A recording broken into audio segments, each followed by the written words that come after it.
concluons ce matin notre série Des gens comme nous, regarde sur quelques personnages bibliques. Nous avons eu l'occasion, durant l'été, d'étudier 7 de ces personnages pour le Seigneur.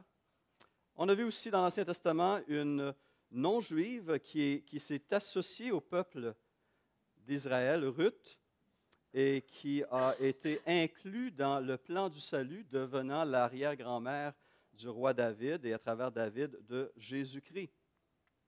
Et nous terminons ce matin notre série, ce que nous avons commencé la semaine dernière, en regardant un roi d'Israël, un roi de Juda, du royaume du Sud, dénommé Asa, troisième roi à régner sur le royaume du Sud. Mais j'aimerais avant savoir, lequel de ces personnages vous a le plus parlé, ou quel aspect de leur vie vous a le plus touché au cours des dernières semaines? Quelqu'un voudrait partager?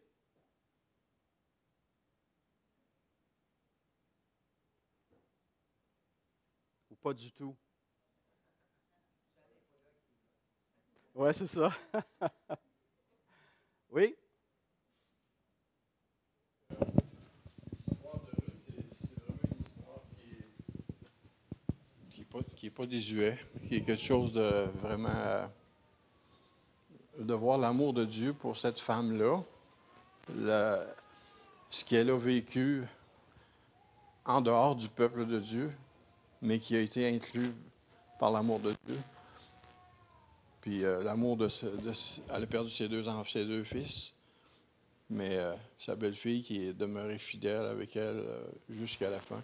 Je trouve que c'est une histoire qui est profonde, qu'on ne se lasse pas de relire et de relire. C'est vraiment quelque chose qui touche. Moi, en tout cas, ça me touche beaucoup. Cette semaine, la semaine passée aussi, j'ai lu beaucoup là-dessus. Je trouve ça extraordinaire parce que le Seigneur agit. Oui. Ça me fait un peu penser à moi dans ma vie, comment est-ce que Dieu est venu me chercher au début. C'était comme Ruth, au début, elle a caché 2 personnages très importants. Elle avait de l'amour dans son cœur, puis elle voulait les protéger. Puis Dieu la connaissait. Dieu la connaissait même avant que la terre soit, comme qu'il fait avec nous. Moi, le Seigneur a fait la même chose. Il a envoyé quelqu'un par hasard, en quelque part, pas par hasard, mais en quelque part dans ma vie, pour me citer un passage qui, sur le coup, était quelque chose de très difficile à comprendre et à accepter. Mais ça m'a donné le goût de vivre, de persévérer, de continuer à vivre, parce que je voulais mourir. Puis, des années plus tard, j'ai lu ce passage-là. Je ne savais pas que c'était dans la Bible, rien. Puis, j'ai vu l'amour de Dieu qui a envoyé quelqu'un dans ma vie que je n'ai jamais revu, qui est venu à côté de moi. C'est comme s'il avait envoyé un ange. C'est un peu le même principe. Avec Ruth, c'est un peu la même affaire.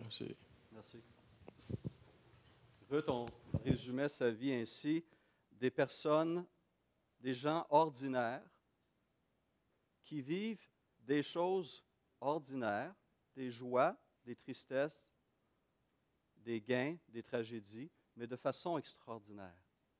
Lorsque Dieu s'associe à notre vie, lorsqu'on laisse Dieu agir à travers notre vie, il se passe des choses parfois remarquables et il nous permet de faire face à des événements d'une manière extraordinaire. Merci. Quelqu'un d'autre? Oui? La belle-mère de Ruth, que Dieu met sur notre chemin des personnes de bons conseils. Et Ruth a fait confiance à sa belle-mère et a exécuté ce que sa belle-mère lui demandait. Et ça entrait dans le plan de Dieu. Et le roi Asa aussi, j'ai retenu son courage de faire des choses qui devaient être très difficiles, mais qu'il tenait ferme dans ce que Dieu lui montrait. Jean-Pierre?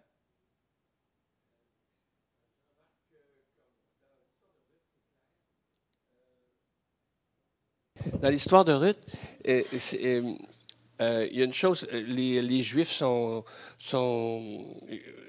connus dans leur milieu, etc. On parle de Moïse, on savait ce qui était.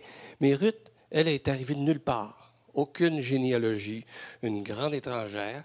Et Dieu s'en est servi pour édifier son peuple, puis pour donner une descendance qui allait jusqu'à Jésus-Christ. Mais elle venait de nulle part. Une autre chose aussi qui m'a frappé dans l'histoire de Ruth, c'est que sa belle-mère lui a dit « Tu peux t'en aller ». Mais elle est restée de son propre gré. Mais Dieu nous dit aussi aujourd'hui, vous pouvez vous en aller. Et Dieu ne nous retient pas, personne ici. Personne. Dieu nous appelle, mais Ruth a dit, non, je vais rester. Où tu iras, j'irai. Dieu ne nous retient pas, mais il veut qu'on aille à lui.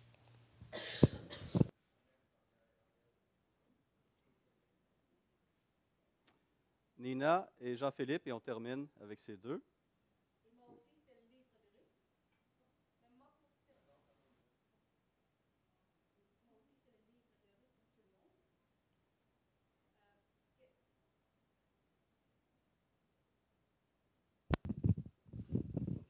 Qu'est-ce que j'ai trouvé extraordinaire, c'est que les justes savaient qu'ils étaient dans la ligne pour avoir un sauveur du monde aujourd'hui. Et quand on connaît un petit peu l'histoire de Ruth, on doit regarder par en arrière, c'est commencé avec Rahab. Et je me dis, nous autres qui ne sommes pas non-juifs, Dieu avait une histoire pour nous aussi. On fait partie de son histoire de salut. Parce que c'était, je pense, c'était une arrière peut-être de Rahab, que Ruth était venue aussi. Et je me dis, c'était quand même une ligne. Et moi, ça m'a touchée profondément parce que je ne suis pas juif. Je suis une enfant de Dieu. Et sur cette ligne-là, nous autres, on a tous une histoire. Et aussi une mission. Dans notre simplicité, Ruth n'était pas une femme extraordinaire dans ce sens-là. Elle était là pour pourvoir aux besoins d'elle-même, mais aussi de sa belle-mère. Mais je me dis, et parfois on dit, mais qu'est-ce que nous autres, on peut faire? On pense toujours, mais si je gagne 1 million, je peux donner 10% au Seigneur, tu sais, tu peux faire toutes sortes de rêves. Mais dans notre simplicité, dans le moment où nous sommes, on peut faire, comme tu as dit, des choses extraordinaires, pas à cause de nous, mais à cause de Jésus-Christ. Alors je me dis, on ne devrait pas mépriser où nous sommes présentement dans notre vie. On peut faire des choses et parfois, on ne sait même pas qu'est-ce qu'on fait pour les gens autour de nous, dans notre simplicité. Merci. Et Jean-Philippe? Moi, ce qui m'a impressionné, ça va un petit peu dans le sens de ce que Nina vient de dire, c'est Boaz. Il était puissant, il aurait pu envoyer promener ces deux femmes, mais il a démontré de la compassion et de l'amour envers elles, et il en a pris soin, comme si c'était sa propre fille directe. Ça m'a beaucoup impressionné. C'est un petit peu une image de ce que Christ allait nous enseigner plus tard. Exact. Merci. Donc, on voit que Ruth semble avoir eu un impact particulier sur les gens. Je suis très, très content. Et le but de cette série-là était non seulement, bien sûr, de découvrir certains de ces personnages, mais mon désir était de vous donner le goût, justement, d'étudier la parole à travers ces personnages bibliques. Il y a des leçons, et on se rappelle le texte qui encadre cette série, 1 Corinthiens 10, 11. Ces choses ont été écrites pour servir d'exemple, pour nous servir d'exemple, à nous qui sommes arrivés à la fin des temps. Donc, ces vies ont des leçons à nous apprendre, bonnes et moins bonnes. Et ce matin, donc, nous concluons avec ce roi Asa. Et à travers la vie d'Asa, le chroniqueur, l'auteur du livre des Chroniques, a structuré son récit de la vie d'Asa, du règne d'Asa, autour de 3 crises. Et la réaction d'Asa autour de ces 3 crises. Nous avons vu la semaine dernière la première crise qui est présentée, qui est résumée dans les chapitres 14 et 15 de 2 Chroniques, qui est notre texte de base. 2 Chroniques 14 à 16. Nous allons voir le chapitre 16 aujourd'hui. Mais dans cette première crise, il s'agit d'une tentative d'invasion du sud d'un dénommé Zéra, d'origine éthiopienne, qui, probablement au nom du pharaon d'Égypte, est venu avec une armée nombreuse. Mais avant cette première crise, Dieu a donné à Asa et au royaume de Juda 10 années de paix. Et plutôt que tout simplement se tourner les pouces, la vie est belle, on se la coule douce, qu'est-ce que Asa a fait? Il a nettoyé le pays des idoles qui avaient surgi. Certains avaient introduit des faux dieux. Et Asa a poursuivi une réforme religieuse en Juda. Mais aussi, il en a profité pour fortifier certaines villes clés parce qu'il savait que ce temps de paix ne durerait pas éternellement. Il est entouré d'ennemis au nord et au sud et il s'est préparé au combat. Ça, c'est une leçon importante aussi pour nous qui sommes engagés dans un combat spirituel. Et lorsque cette première menace s'est présentée, cette armée nombreuse à une dizaine de kilomètres au sud de Jérusalem, Asa s'est levé avec son armée qui avait été préparée. Ses soldats avaient été entraînés et équipés, ils étaient prêts. Et ils se sont présentés, et la veille du combat, Asa a fait cette prière en 2 Chroniques 14:10. « Éternel, toi seul peux venir en aide aux faibles comme aux forts. Viens à notre aide, Éternel, notre Dieu, car c'est sur toi que nous nous appuyons, et nous sommes venus en ton nom contre cette multitude. Éternel, tu es notre Dieu, que ce ne soit pas l'homme qui l'emporte sur toi. » Lorsqu'on étudie la parole de Dieu, ces passages-là, il est intéressant de voir justement les prières. Analysons les prières. Quelles sont les leçons qui ressortent? Et dans le cas d'Asa, lors des deux premières crises, Dieu envoie un prophète. Quel est le message de Dieu dans ces circonstances? Et nous avons là le clou de la crise et de l'événement. Donc, cette prière d'Asa est une prière importante et Dieu a entendu et Dieu a répondu. Et il a eu une victoire surnaturelle, tout en luttant, bien sûr, et il a aussi reçu la visite de ce premier prophète qui l'a encouragé dans ses démarches. Et suite à ces deux choses, Asa a poursuivi au cours des années qui ont suivi sa campagne de purification de la Terre sainte. On voit ça au chapitre 15, verset 8. Il a amené le peuple à renouveler l'alliance avec leur Dieu. Chapitre 15, versets 9 à 14. Il a retiré le titre de reine-mère à sa grand-mère Maaka. Pourquoi? Parce qu'elle continuait à adorer des idoles. Elle est un mauvais exemple. Et pour lui, sa soumission à Dieu était plus importante que sa soumission à sa grand-mère. Et ça, c'est une leçon aussi pour nous. Et finalement, il a consacré l'héritage de son père et le butin recueilli lors de sa campagne à Dieu pour honorer et bâtir le temple de Dieu. Et nous avons vu que ces démarches de la part d'Asa sont des modèles aussi pour nous dans notre marche, dans nos rapports, dans nos priorités. Et suite à cela, suite à ce premier conflit et cette période qui a duré de la 10e année autour de la 15e année, le texte nous enseigne et nous dit que de la 15e à la 35e année de son règne, Asa et le royaume de Juda ont connu la paix. 35 années. 35 années, si on met de côté cette première crise avec Zéra, 35 années de paix, de tranquillité. J'essaie de m'imaginer cette fête de reconsécration. Le jour où ils ont restauré l'autel à Jérusalem et le peuple est venu et on a à nouveau fait alliance avec Dieu. Ça doit être un moment, une célébration nationale incroyable. Les gens ont vu l'action de Dieu sur le peuple et pour le peuple. Et se sont joyeusement reconsacrés. Et même des gens sont venus du royaume du Nord, des Israélites, ont voulu quitter leur pays pour se joindre au royaume de Juda parce qu'ils voyaient que Dieu bénissait ce peuple. 35 belles années, un beau début, une belle continuation et un jugement dans l'ensemble positif sur le règne d'Asa. Malheureusement, il s'est passé quelque chose durant ces dernières années de son règne qui est venu ternir, assombrir un peu la marche d'Asa. Et là, nous arrivons à 2 Chroniques, chapitre 16, où on nous présente cette deuxième crise majeure durant le règne d'Asa. 2 Chroniques, chapitre 16, verset 1er, déclare ceci. « La 36e année du règne d'Asa, Baïcha, roi d'Israël, monta contre Juda, et il bâtit Rama pour empêcher ceux d'Asa, roi de Juda, de sortir et d'entrer. » 2 Rois nous dit qu'il y a eu des tensions tout le long du règne de Baécha et d'Asa. Les deux rois étaient en tension. C'était une guerre froide, non une guerre chaude, une guerre froide. Mais voilà qu'en 2 Chroniques 16, ça se réchauffe.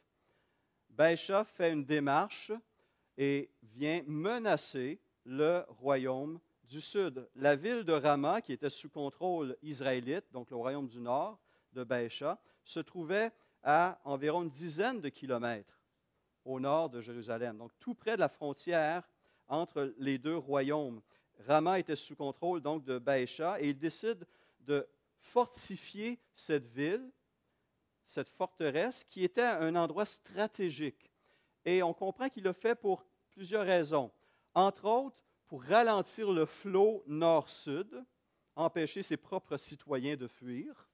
Et on voit que beaucoup de dictateurs aujourd'hui font la même démarche. On met des murs, on met des gardes, on met du barbelé pour empêcher les gens.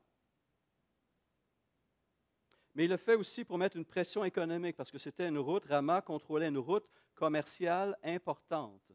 Mais aussi, bien sûr, il ajoutait une pression militaire, une menace militaire contre le royaume d'Asa. Comment Asa a-t-il réagi? Mais regardons brièvement comment il aurait pu réagir. Il aurait pu, à nouveau, comme il l'a fait 25 ans plus tôt, lors de cette première crise avec Zérak, il aurait pu chercher la face de Dieu à nouveau. Les paroles du prophète Anani auraient dû revenir à son esprit. 2 Chroniques 15, 2, « L'Éternel est avec vous quand vous êtes avec lui. Si vous le cherchez, vous le trouverez. » Il aurait dû se rappeler ce message de Dieu 25 ans plus tôt.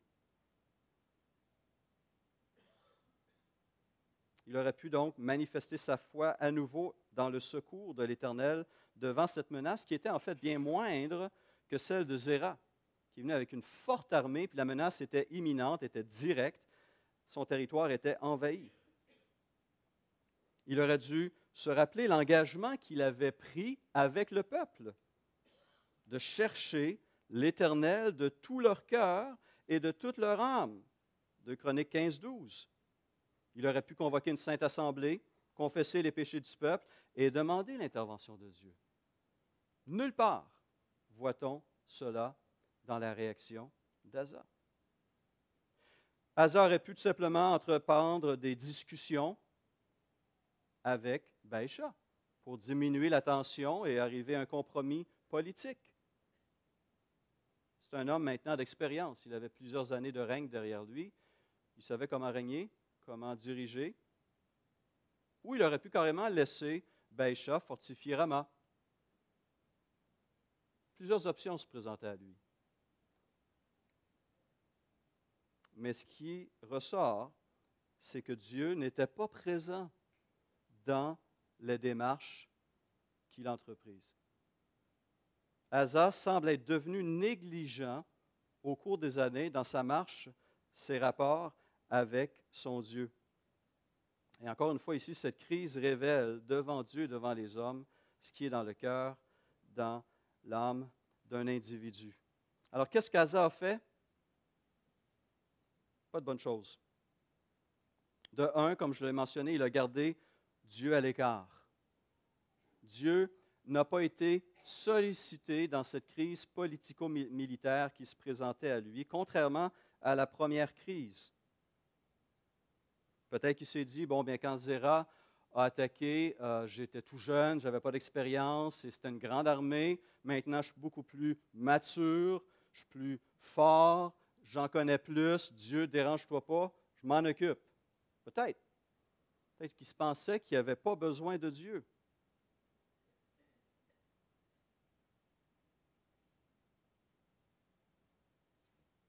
Qu'est-ce qu'il a fait alors? Il a offert un pot de vin, il a soudoyé un roi païen, Ben-Hadad, roi de Syrie, et il a vidé le temple de son or et de son argent. Il a même vidé son propre palais.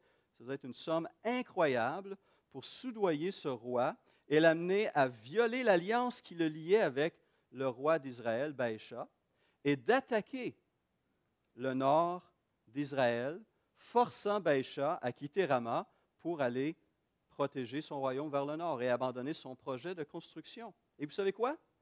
Ça a marché. Sa stratégie a été efficace. Ben-Hadad a accepté le pot de vin. Il a attaqué quelques villes, pris possession, tué quelques personnes en cours de route, mais ce n'est pas important. Et Baïcha a été forcé d'abandonner son projet de fortification de Rama et la menace a disparu. Mais si on creuse dans le texte, on réalise que cela s'est fait à un très grand prix. Monétairement, matériellement, le texte nous rappelle qu'il s'est considérablement appauvri en prenant l'argent et l'or du temple. Donc, ce qu'il avait donné à Dieu, il décide de le reprendre. Je vous demanderai de ne pas faire ça avec vos offrandes, s'il vous plaît. Ça peut être un petit peu difficile à ce moment-là pour gérer nos choses. Mais c'est un peu ça qu'il a fait. Il a donné à l'Éternel, puis il a repris pour payer ce pot de vin.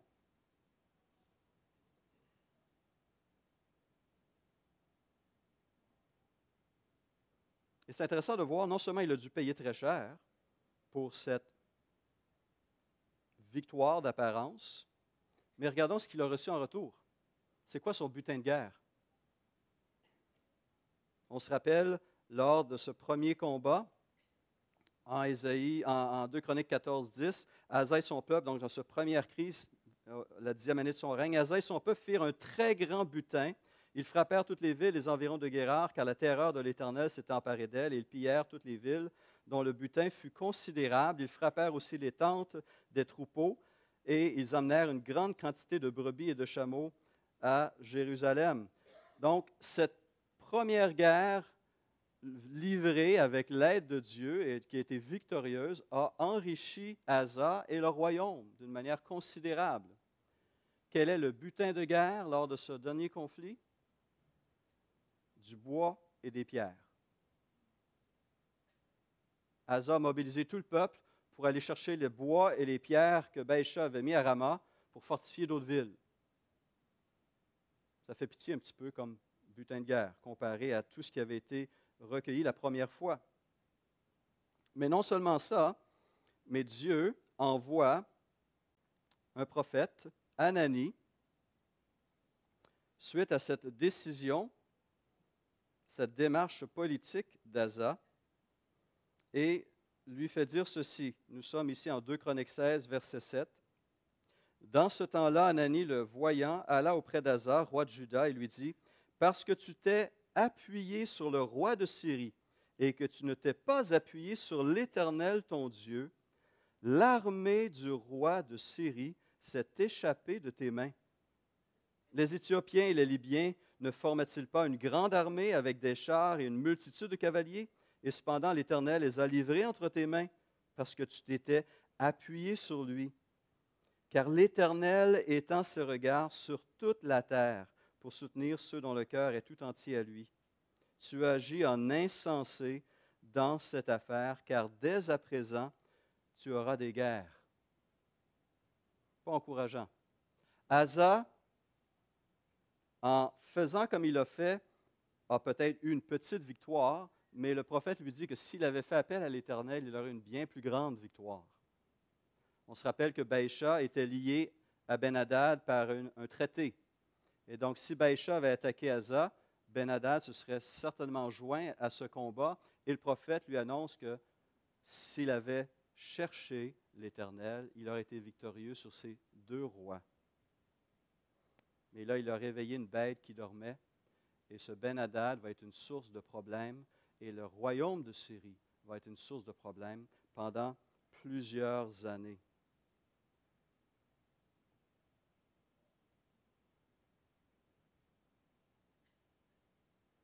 Conclusion, réflexion de cela. La réussite d'un plan ne signifie pas nécessairement que ce plan est juste ou qu'il bénéficie de l'approbation divine. Le succès n'est pas tout. Le succès n'est pas tout.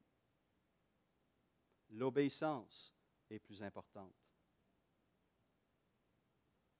Le succès, en fait, se trouve dans l'obéissance. C'est un message que Samuel a rappelé à Saül quelques années plus tôt. Dieu prend plus plaisir à l'obéissance qu'à des sacrifices.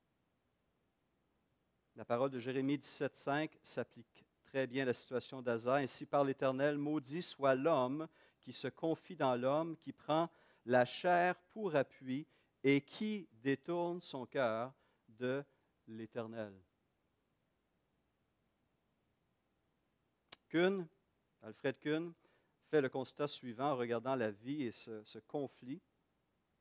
D'un seul coup, Asa sacrifie le résultat de sa propre piété et de la bénédiction de Dieu pour inciter un roi païen à commettre un acte de perfidie.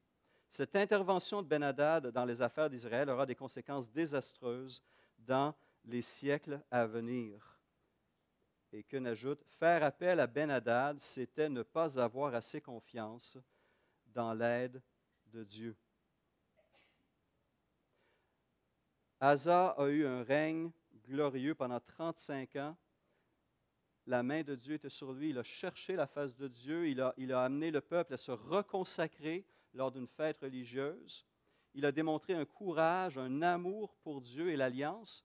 Mais voilà que, des années plus tard, il y a quelque chose qui s'est passé. Il y a quelque chose qui a manqué. Et qui a fait que Asa a décidé de prendre les choses dans ses propres mains. Dans la première crise, il a cherché Dieu. Dans la deuxième, il a cherché un homme, Ben-Hadad. Il croyait peut-être qu'il avait des choses plus pressantes à faire. Après tout, Asa est un roi, un homme occupé. Le Seigneur va comprendre, je n'ai pas le temps. Combien de chrétiens mettent leur relation avec Dieu sur la touche? Ils sont trop occupés. Ils ont trop de responsabilités. Dieu va comprendre. Demain, après-demain, la semaine prochaine, et tranquillement, on s'expose, on se coupe de la source de vie, on se coupe de la parole, et on est influencé par autre chose. Si on ne se laisse pas influencer par la parole, on va se laisser influencer par d'autres choses. Si nos pensées ne sont pas renouvelées par la parole de Dieu, elle sera renouvelée par autre chose. Et nous donc, qu'en est-il de notre propre marche? Vous avez 35 ans dans le Seigneur? C'est beau. Merci, Seigneur. Mais ne prenez pas votre marche pour acquise. Des temps de paix n'est pas une excuse pour ne rien faire, pour ne pas cultiver notre relation avec Dieu. Ce qui est intéressant dans cette deuxième crise-là, c'est qu'elle était aussi beaucoup moins grande que la première. On pense souvent que c'est les grosses crises qui sont les plus grandes menaces pour notre âme. Mais c'est souvent les petites choses, n'est-ce pas? Les petites choses qui vont nous faire trébucher. Des petites crises ou carrément même des bénédictions, des victoires, la prospérité, la réussite. On devient un petit peu trop confiant en soi-même. Et on risque de s'attribuer trop facilement à nous-mêmes ces victoires. On se croit fort, invincible, en contrôle de notre vie. Et on se fait rattraper très rapidement. Après avoir écrit ces paroles, qui est le texte de base de cette série, 1 Corinthiens 10, 11, ces choses leur sont arrivées pour servir d'exemple. Elles ont été écrites pour notre instruction à nous qui sommes parvenus à la fin des siècles. Savez-vous qu'est-ce que Paul ajoute? Ainsi donc, que celui qui se croit debout prenne garde de tomber. La vie d'Asa est un avertissement pour nous aujourd'hui, de ne pas prendre notre relation avec Dieu comme quelque chose d'acquis, de facile, de simple,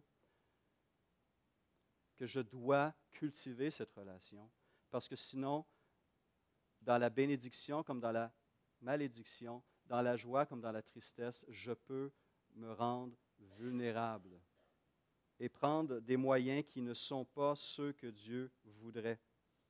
Et se rappeler que ce sont souvent les petites choses qui font trébucher.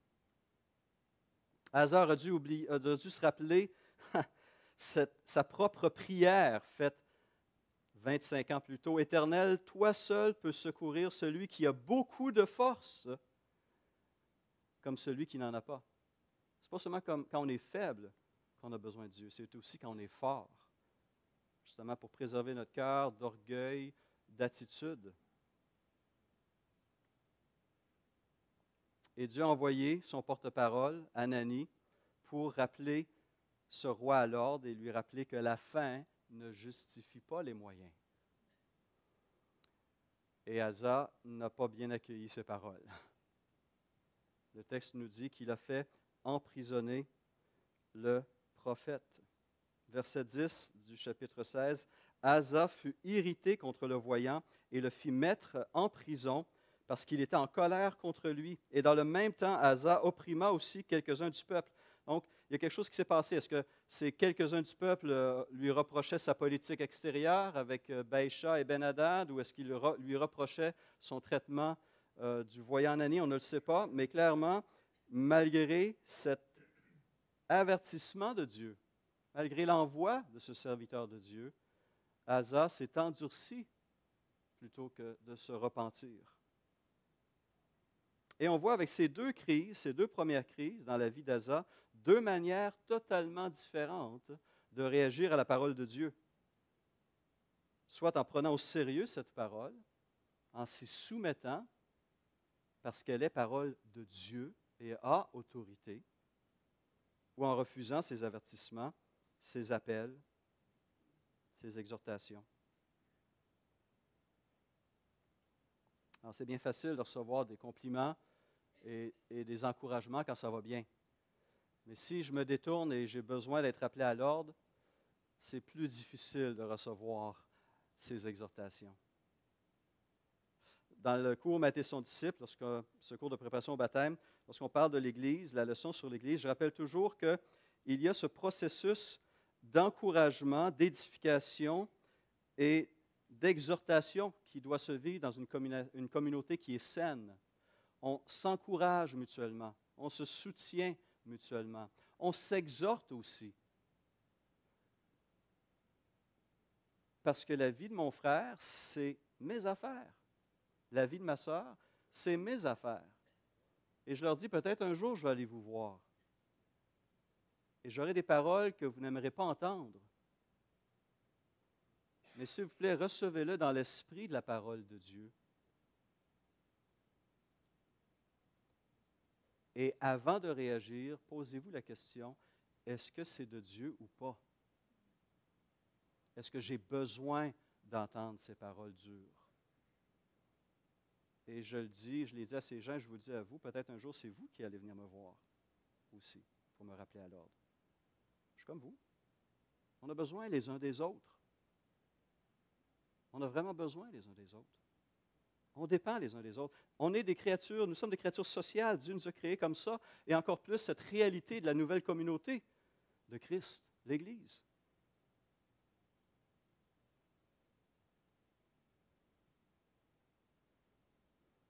En tant que pasteur, j'ai été appelé à intervenir à bien des reprises.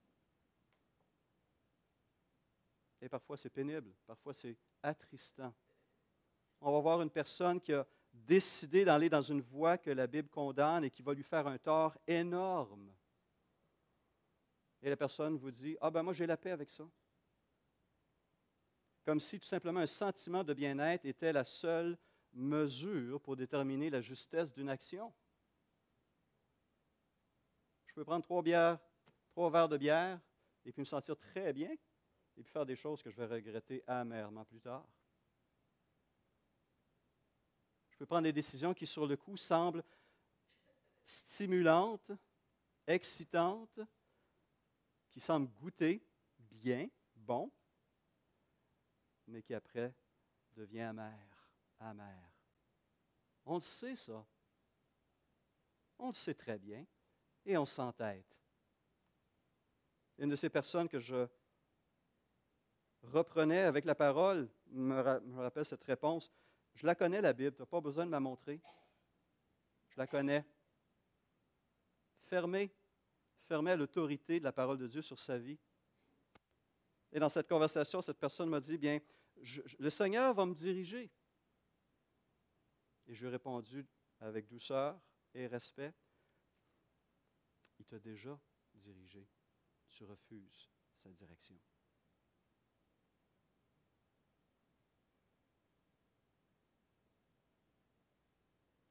Nous avons la parole de Dieu devant nous, ce guide de vie pour l'être humain.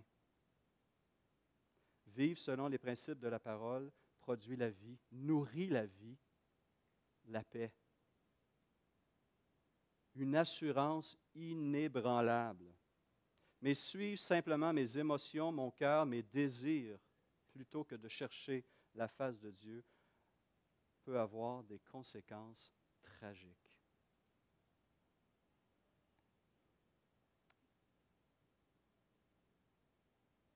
En fait, lorsqu'on a voulu résumer la période des juges, une période de grand trouble, de grande noirceur, on trouve dans le livre des Juges cette phrase qui revient à 2 reprises et qui reflète l'esprit, l'air du temps.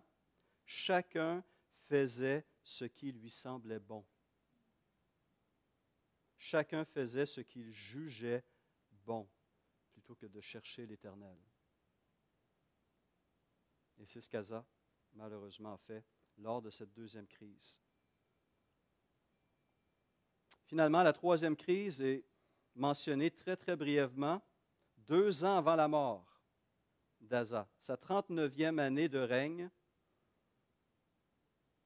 Asa a un problème de santé, une maladie au pied, nous dit le texte, probablement une douloureuse crise de goutte, qu'on appelait la maladie des rois à l'époque, parce qu'à l'époque, anciennement, ce n'était que les rois qui pouvaient se permettre un style de vie très, très riche, disons, avec les excès d'alcool, les excès de nourriture. J'ai déjà eu une crise de goutte, donc je sais que ce n'est pas toujours ça.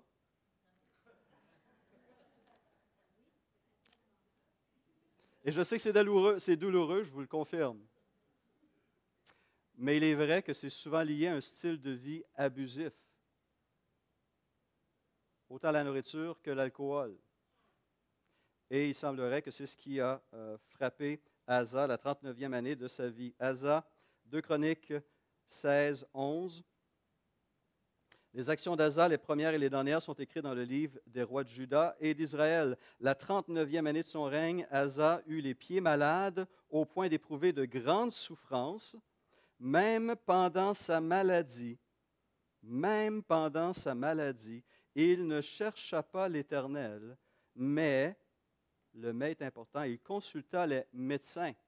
Donc, même s'il avait une maladie sérieuse qui l'a fait souffrir profondément, il s'est entêté en refusant d'aller à Dieu. Alors, il y a des gens qui vont prendre ce texte-là, il y a des chrétiens qui s'appuient sur ce texte-là pour dire que justement, la médecine, un chrétien qui a de la foi ne devrait pas aller voir les médecins. Il devrait faire confiance à Dieu. Dieu est le grand guérisseur, après tout. On a des chrétiens, malheureusement, parce que c'est faux comme attitude, qui croient qu'on ne doit pas consulter. La prochaine fois que vous en rencontrez un comme ça, posez-lui la question, si tu te fais casser une jambe, qu'est-ce que tu vas faire? Je pense que je sais ce qu'il va faire. Il va aller à l'hôpital, se la faire redresser et se mettre un plâtre. Hein? S'il a une carie ou un abcès dans la bouche qui le fait souffrir, je pense qu'il va aller voir le médecin, le dentiste. S'il voit sa vue baisser, probablement il va consulter un ophtalmologiste. Hein? On a parfois 2 poids, 2 mesures. On n'est pas conséquent, mais bon, ça, ce n'est pas une excuse, ce n'est pas une réponse. Est-ce que ce texte nous permet d'en venir à cette conclusion-là? Je ne crois pas.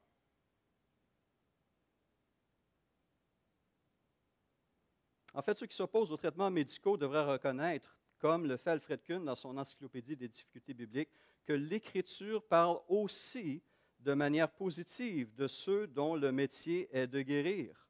On pense à cette parole de Jérémie au chapitre 8. « N'y a-t-il point de baume en Galaad, n'y a-t-il point de médecin? Pourquoi donc la guérison de la fille de mon peuple ne s'opère-t-elle pas? Alors, c'est une image pour les mots spirituels. Mais le fait qu'on utilise cette image-là pointe vers un sens positif de l'image. En Luc 5, verset 31, Jésus prend la parole et dit, « Ce ne sont pas ceux qui se portent bien qui ont besoin d'un médecin, mais les malades. » Il reconnaissait la valeur, bien sûr, de la médecine. Luc lui-même était un médecin de formation et Paul n'hésite pas à l'appeler en Colossiens 4, 14, le médecin bien-aimé. On reconnaissait sa profession, elle était valorisée. Alfred Kuhn cite un texte qui remonte au 2e siècle avant Jésus-Christ, le début du 2e siècle avant Jésus-Christ, d'un ouvrage qui n'est pas biblique, parce que son nom peut porter à confusion, l'Ecclésiastique. C'est un de ces recueils religieux juifs qui a survécu le temps et qui est lu encore par des Juifs aujourd'hui, qui n'est pas un livre biblique, inspiré, mais qui avait une valeur religieuse et qu'on connaît encore aujourd'hui, l'Ecclésiastique ou encore la sagesse de Ben Sira. C'est intéressant cet extrait de cet ouvrage qui, pour moi, reflète justement cet équilibre qu'on doit avoir. C'est pour ça que je vous le partage. Je trouve ça intéressant. Au médecin, écrit l'auteur, rend les hommages qui lui sont dus en considération de ses services, car lui aussi, c'est le Seigneur qui l'a créé. C'est en effet du Très-Haut que vient la guérison, comme un cadeau qu'on reçoit du roi. C'est le Seigneur qui donne aux hommes la science pour qu'ils se glorifient de ses œuvres puissantes. Il en a fait usage pour soigner et soulager. Le pharmacien en fait des mixtures. Mon fils, quand tu es malade, ne te révolte pas, mais prie le Seigneur et il te guérira. Renonce à tes fautes, garde tes mains nettes de tout péché, purifie ton cœur, offre de l'encens et un mémorial de fleurs de farine et fais de riches offrandes selon tes moyens, puis aie recours au médecin, car le Seigneur l'a créé lui aussi. Ne l'écarte pas, car tu as besoin de lui. Il y a des cas où la santé est entre leurs mains. À leur tour, en effet, ils prieront le Seigneur qu'il leur accorde la faveur d'un soulagement et la guérison pour te sauver la vie. J'aime bien l'équilibre qui est mentionné là. Un autre exemple d'équilibre revient au père de la chirurgie moderne. Ambroise Paré, un médecin français du 16e siècle. On lui attribue cette phrase « Je le pensais », un pansement, « Je le pensais et Dieu le guérit ». Collaboration. Collaboration. Et ça, pour moi, pour un chrétien, c'est l'approche équilibrée. Il y a des choses que les hommes peuvent faire, il y a des choses toutes les choses que Dieu peut faire. Et on veut qu'ils puissent travailler ensemble. Et on doit se confier au Seigneur avec confiance. Et il peut le faire à travers les moyens naturels qu'il a donnés à notre corps, à travers la médecine moderne, ou de façon surnaturelle, comme il peut dire, cette maladie va contribuer à la gloire de Dieu.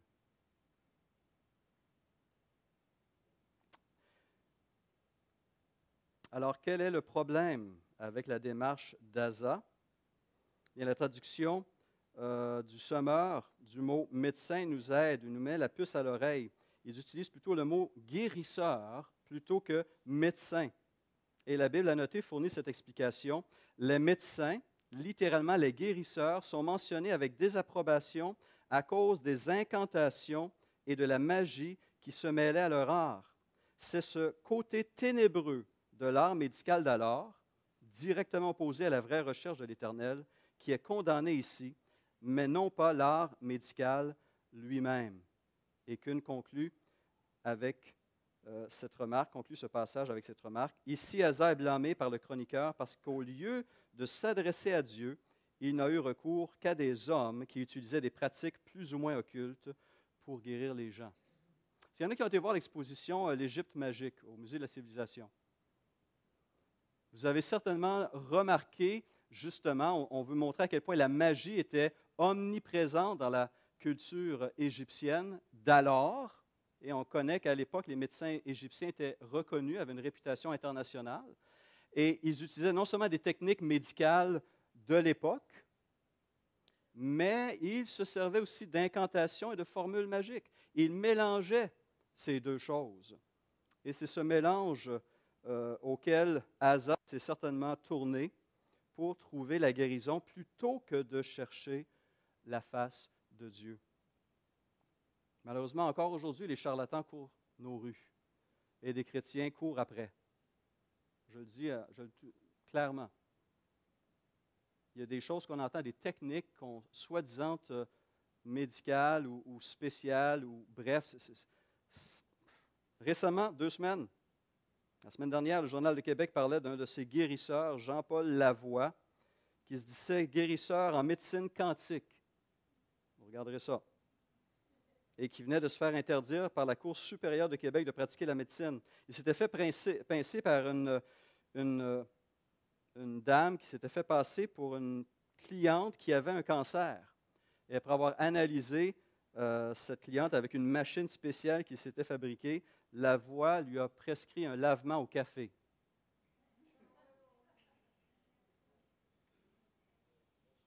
Était en forme après ça. Non.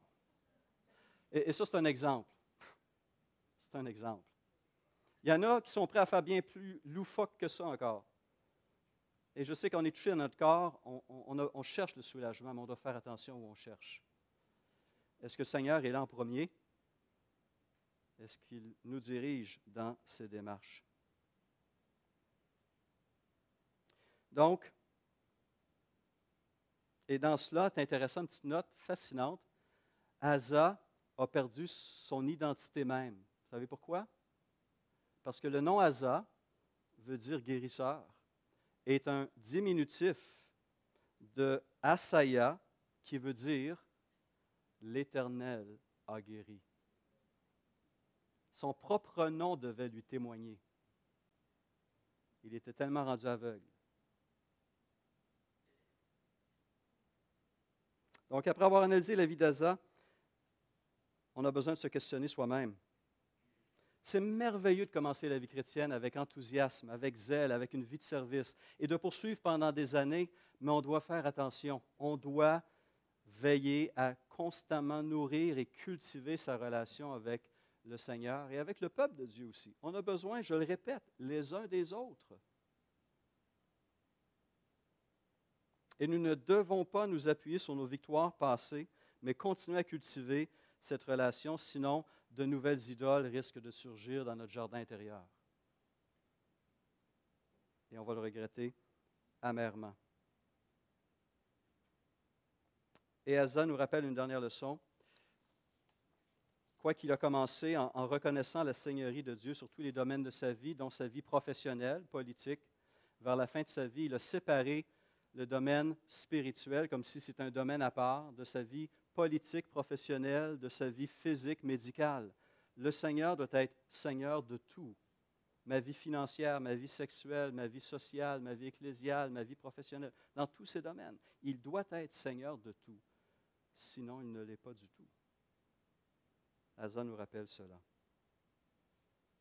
2 Chroniques 16, 9. L'Éternel parcourt toute la terre du regard pour soutenir ceux dont le cœur lui est attaché sans réserve. J'espère que vous bénéficiez du soutien de l'Éternel. Bon dimanche.